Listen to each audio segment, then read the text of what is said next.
Have you ever wondered what it felt like to drive a classic Chevrolet back in the 1950s, when everything seemed more authentic, freer, and filled with dreams? Today, I invite you to join me on a unique journey through the golden decade of American automotive history, a time when the most beautiful, powerful, and legendary Chevrolets rolled out of the factories to conquer roads and hearts alike. In this video, you'll discover iconic models that made history, cars with design so striking they still make any classic car lover's heart race. Each of these Chevrolets represents so much more than metal and chrome. They are living chapters of our collective memory. While you watch this video, I want you to imagine that you're there, in the era when these cars cruised along endless highways with the roar of a V8 and the scent of freedom in the air. And if you feel even a little of that passion, if you're moved by reliving these memories, I invite you to click like right now. It's the best way to support this content and to tell YouTube you love classic cars as much as we do. I promise this journey will ignite your curiosity and your passion for classics like never before. Let's get started. 1953, Corvette C1. You know, sometimes automotive history gives us moments so magical that even if you close your eyes, you can almost hear the roar of the engine whispering from the past. And if there's one car that embodies that feeling of discovery and wonder, it is without a doubt the Corvette C1. Imagine yourself in early 1950s America. The war was behind, and a new era of optimism was filling the streets. People were dreaming of freedom, of innovation, of the promise of a bright future. In the middle of that hopeful atmosphere, Chevrolet decided to do something that felt like a real challenge: to create a sports car capable of competing with the elegant European roadsters that so fascinated affluent Americans. The Corvette was born almost as an act of rebellion. The project started in secret with a small team of engineers led by the legendary Harley Earl, a visionary who believed the United States needed its own sports car icon. The result was an automobile that, for many, marked the beginning of a love story that still continues today. Its design was absolutely groundbreaking. While other cars had heavy conventional steel bodies, the Corvette C1 boldly used fiberglass, a material no one had dared to mass-produce before. The idea was so innovative that many people thought it would never work, but it did. And how? Thanks to its lightweight, streamlined body, the Corvette looked more like a rolling sculpture than a mere vehicle. Its silhouette was low and long, with smooth curves that evoked speed even when standing still. The front end featured a chrome grille so elegant it seemed to smile at anyone daring enough to look it in the eye. Only 300 units were produced in that inaugural year, 1953. Can you imagine? Just 300. Today, they are so coveted that they're considered genuine treasures on wheels. Owning one of those first Corvettes is like having a piece of the American myth in your garage, something no serious collector would ever let slip away. Each of these examples left the factory painted in a color called polo white, with a vibrant red interior that made your heart race the moment you opened the door. Under the hood, a blue flame inline-six engine delivered 150 horsepower. Maybe that doesn't sound like much compared to today's numbers, but at the time, it was a bold statement. This was not a car for just anyone. It was for those who dared to dream. One curious fact almost nobody knows is that Chevrolet at first wasn't even sure the Corvette would survive more than a couple of years. Early sales were modest. Its price was high, and its performance, while respectable, didn't yet match some European sports cars. But what really mattered was the feeling it sparked. People didn't buy the Corvette out of necessity. They bought it because it made them feel different, freer, more alive. That was the detail that ultimately turned it into a legend. When the first lucky owners started driving them down the highways, people turned to look as if an alien ship had landed. Children pointed with their fingers. Adults whispered in awe. Many said it looked like a car from the future, and in a way, it was. Today, more than 70 years later, seeing a pristine Corvette C1 is like looking at a silent testament to the power of imagination. It represents a moment when everything seemed possible, when the American industry decided it wouldn't settle for following trends. It was going to create them. 1957 Bel Air.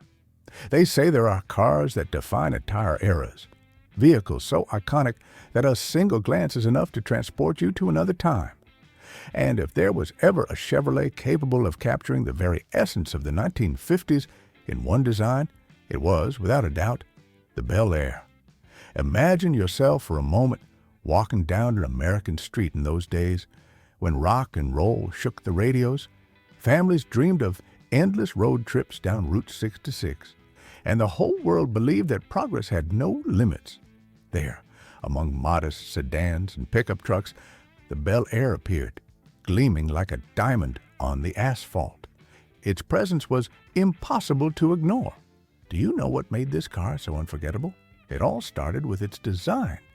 The 57 Bel Air was a rolling work of art with those rear fins that looked like wings, ready to lift off at any moment. No one could resist its charm. It was as if Chevrolet's engineers had decided to give physical shape to the word optimism. Chrome lines traced the body with almost theatrical elegance. The front end showcased two round headlights that looked like eyes full of determination. And at the rear, those fins ended in delicate touches of color that highlighted its silhouette like an earthbound spaceship. But the exterior beauty was only the beginning. What truly ignited the imagination of any enthusiast was the engine. Under its hood beat a powerful 283 cubic inch V8 that could be equipped with fuel injection, a technology that in those days seemed straight out of science fiction. This detail made the Bel Air one of the first production cars capable of achieving the magical figure of 1 horsepower per cubic inch, 283 horsepower in total, an authentic mechanical feat that filled engineers with pride and put a satisfied smile on every driver's face. Many said driving a Bel Air felt like piloting a rocket on wheels. The throttle response was instant, the sound of the engine reverberated in your chest, and the sensation of freedom took over you completely. It didn't matter if you were on your way to the office or getting lost on country roads. This car turned every trip into an adventure. And when you parked it, there was always someone who came over to ask questions, to admire it, to daydream in front of that imposing body. One curious fact that few people remember is that the 1957 Bel Air was, paradoxically, the last of its generation, not the first. In reality, Chevrolet released this model as the culmination of a redesign cycle that had started in 1955. That's why many collectors consider the 57 to be the purest and most refined form of the entire Tri-5 series. Perhaps that's why today it remains one of the most coveted American classics. If you find a well-preserved example, its value can easily exceed $100,000 at a specialized auctions. And it's not hard to see why. Seeing one of these Bel Airs shining under the sun is a sight that stirs something deep in the soul. It makes you think of a time when everything seemed simpler, more innocent, more full of dreams waiting to come true. If you listen closely while you admire it, you can almost imagine Elvis playing on the radio and an entire family packing their suitcases for the big summer trip. Because this car isn't just an object of desire. It's a privileged witness to a bright chapter in American culture. 1958 Impala. Some cars are born with the mission to impress, but few have managed to do it as dazzlingly as the 1958 Impala. This model not only launched a name that would eventually become legendary, but it also marked a turning point in how America understood luxury on wheels. Imagine the scene. The late 1950s, television had already made its way into American homes.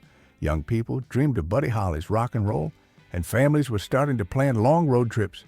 In this landscape of prosperity and big dreams, Chevrolet decided it was time to present something that would take the concept of elegance to a whole new level. The Impala debuted as a prestige version within the Bel Air range. This was no ordinary car, it was the flagship, the boldest statement that Chevrolet could stand toe-to-toe with luxury brands. Its design was spectacular. The front end featured a wide grille filled with chrome details that sparkled like jewels in the sun. The body lines were low, wide, and muscular, conveying a sense of restrained power in every inch. The rear fins, rising gently toward the end of the trunk, became one of its most recognizable hallmarks. Inside, the 1958 Impala offered a level of comfort that few could have imagined at the time.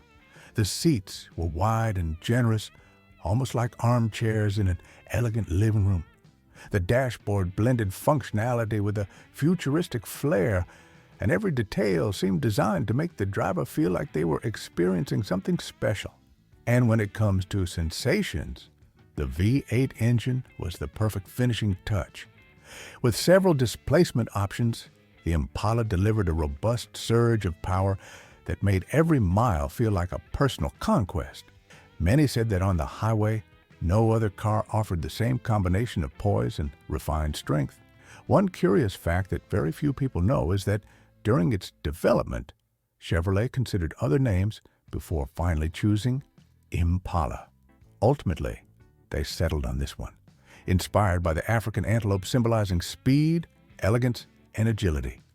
It was such a fitting choice that the name endured for decades, becoming one of the longest-running and most respected in American automotive history. Over time, the '58 Impala gained an almost mythical status. Today, finding one in perfect condition is like discovering hidden treasure. Collectors search for it with devotion and are willing to pay impressive sums to preserve an example that symbolizes the birth of a dynasty.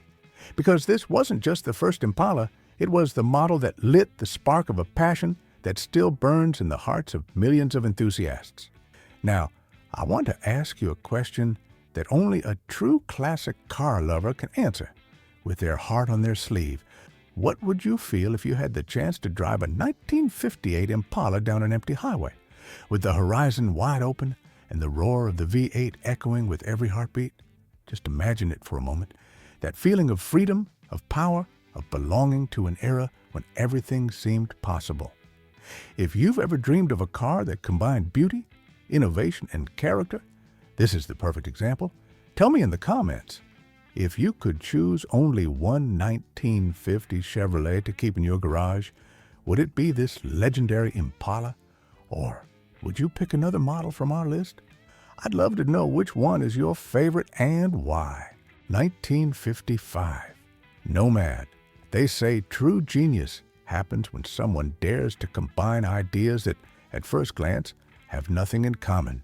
And that's exactly what Chevrolet did in 1955 when it decided to present the world with the Chevrolet Nomad, a station wagon that not only broke the mold, but completely redefined what it meant to drive a stylish family car. Imagine the surprise of the visitors at the Motorama Auto Show when they came face to face with this peculiar vehicle. It was something no one had ever seen before. A spacious family body with a sport air that defied every expectation. At that time, station wagons were certainly practical, but also a little boring. Designed only to haul kids and luggage without much ambition, the Nomad arrived to prove that functionality didn't have to come at the expense of excitement or beauty. If you look closely, you'll see its design captured the essence of the Bel Air series, but with details that made it unique. The front end carried the same elegance of a coupe, with a long hood and a chrome grille that gleamed like a confident smile. But the magic started as your eye followed the side profile. Those frameless doors and the roof sloping down toward the rear evoked the silhouette of a sports car. And at the back, the two-piece tailgate was so original that today it's one of the most sought-after features by collectors. Of course, the Nomad offered plenty of space for the family, but it also offered something no other wagon had: personality. When you drove it, you weren't just a parent hauling groceries or kids. You were someone who refused to give up the pleasure of driving a beautiful car, someone who understood that design and passion could be part of every mile. Under the hood sat a 265 cubic inch V8 engine, a block that delivered enough power to make driving agile and genuinely fun. This detail was especially surprising because most wagons of the era came with much more modest engines. The Nomad, on the other hand, had the soul of a rebel. One curious fact that very few people know is that the Nomad's design was inspired by a prototype introduced in 1954 that combined the essence of a Corvette with the practicality of a wagon. Although that concept car never went into production, its spirit lived on in the '55 Nomad, which inherited its boldness and commitment to innovation. Maybe that's why it's so coveted today. Few units survived, and finding a fully restored Nomad is almost like stumbling across a chrome unicorn. Its rarity and singular character make collectors willing to invest real fortunes to own one. But beyond its economic value, the real treasure of the Nomad is the story it represents. That of a time when Chevrolet dared to ask, "What if we do something no one expects?" 1959. El Camino. Sometimes human ingenuity knows no boundaries. When everyone thought cars and trucks had to be two separate worlds, Chevrolet came along and asked, why not bring them together and create something completely new? That's how the 1959 Chevrolet El Camino was born, a model that still inspires awe today for its boldness and unmistakable style. Picture the scene. The late 1950s. American culture was obsessed with space, rockets, and anything that smelled like the future. Design lines were becoming more extreme. Colors were brighter, and shapes challenged every convention. It was in that creative environment that the El Camino found its place. Neither a car nor a pickup, but a hybrid combining the comfort and refinement of a sedan with the practicality of a cargo bed. In other words, a car truck, with the ambition to become an icon. From the front, you could swear it was an elegant Chevrolet Bel Air. It shared the same wide grille with chrome details that looked like automotive jewelry. But the side profile revealed a different intention. The rear bed extended in a clean, almost sculptural design that ended in that legendary bat-wing tail. It's impossible not to feel mesmerized by those fins. They were so extravagant that today they are the most memorable visual signature of this model. The El Camino was created in response to the Ford Ranchero, which had debuted in 1957 and opened up a new market of buyers who wanted a vehicle capable of hauling cargo without giving up the comfort of a passenger car. Chevrolet recognized this niche was full of possibilities, and instead of making a simple copy, they took the idea to the extreme. Every detail of the El Camino was designed to make an impact. From the huge rocket-inspired taillights to the descending roofline that gave it an aggressive yet sophisticated look. Under the hood, the 1959 El Camino could be equipped with V8 engines delivering up to 315 horsepower, numbers that sent shivers down the spine of any driver accustomed to conventional pickups. It was a vehicle designed for those who wanted to stand out, whether on the farm or in the city. Its ride quality on the highway was surprisingly smooth thanks to its passenger car platform, a radical difference from body-on-frame trucks. One fascinating detail many don't know is that production of this first El Camino was limited to a single year with that exuberant design. The following year, Chevrolet completely redesigned the line, toning down much of the boldness that had made the '59 model so iconic. Precisely for this reason, collectors value these examples so highly today. They represent a unique, unrepeatable moment in automotive design history. Maybe that's why, more than 6 decades later, the El Camino hasn't lost an ounce of its magnetism. It remains a reminder that sometimes innovation comes from daring to mix concepts no one else thought to combine. A testament that design can be brave, even a little eccentric, and still win the hearts of thousands of enthusiasts. Now tell me, in the comments, have you ever seen a 1959 El Camino in person? If you had the chance to choose between driving this unique piece or any other classic from the era, which one would you pick? Share your answer below, because your opinions and your memories can inspire our entire community of classic car lovers. 1950 Styleline Deluxe. There are cars that feel like doors opening into a lost era, a moment when the world was changing at a dizzying pace and hope was mixed with uncertainty. The Chevrolet Styleline Deluxe is one of those vehicles that not only marked the start of a decade, but also symbolized the transition of an entire generation. Imagine the scene. World War II had ended only 5 years earlier. The American automotive industry, which had been almost entirely dedicated to producing war materials, was finally returning to its true vocation, building cars that made people dream of a better future. The Styleline Deluxe was one of the first models to roll off Chevrolet's assembly lines with that new mindset. Its design carried the heritage of the 1940s, with rounded lines reminiscent of pre-war cars, yet incorporated details that anticipated the modernity of the decade ahead. Its silhouette was sturdy, elegant, and slightly lower than its predecessors, with integrated fenders and a long hood that gave it an air of understated dignity.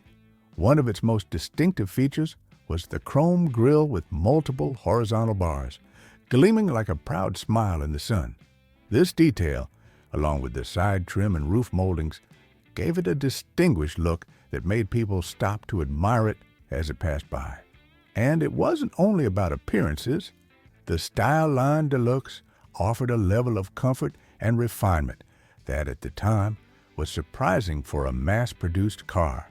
Inside, the seats were wide and plush, upholstered in fabrics that felt like they were made to last a lifetime. The dashboard, with its simple yet functional instruments, conveyed a sense of order and confidence that fit perfectly with the spirit of the era.